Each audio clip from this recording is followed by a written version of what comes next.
Поголема праведност во даночувањето, поголема ефикасност во наплатата на приходите, висока даночна транспарентност, подобрување на квалитетот на услугите и воведување зелено даночување се приоритетите во стратегијата за реформа на даночниот систем 2020-2023, која беше презентирана и дискутирана со бизнис заедницата, невладините организации и експертската јавност во време на брза глобализација на трговијата и финансиските системи, либерализацијата на протокот на стоки и капитал и напредокот во информатичката и комуникацијската технологија.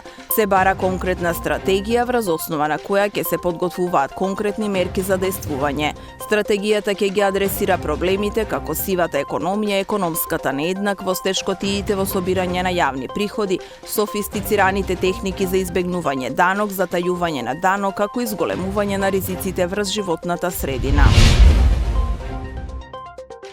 10 ресторани во Скопје со висока категоризација. Вкупно 61 ресторан во земјава ја поминале категоризацијата од Министерството за економија, од нив само 10 имаат најмногу 4 звездички, покажуваат податоците од категоризацијата на рестораните, која ресорот економија го правел лани. Иако правилникот не предвидува многу строги критериуми кои треба да ги исполнат рестораните за да добијат повеќе звезди, сепак на високо ниво 4 звезди добиле само 10 објекти, од кои 7 во Скопје.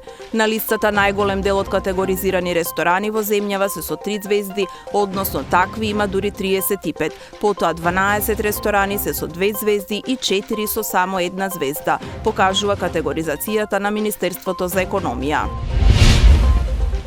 Откуп на стаж за старосна пензија. Лицата кои наполниле 65 години, а немаат 15 години работен стаж поради неплатени придонеси, ќе можат да ги откупат тие години од стажот за да добијат старосна пензија.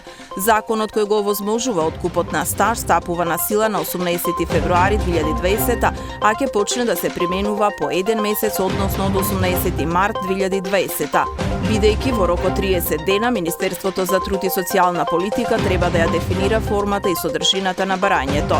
Пресметувањето на сумата за исплата ќе се прави врз основа на 20% од просечната плата од претходната година, објавена од Државниот завод за статистика, која сега изнесува 1400 денари за 1 месец. Можност за откупување на стажот имаат и членовите од семејството на осигуреникот кој починал. Со тоа може да се спроведе реализација на правото на семејна пензија.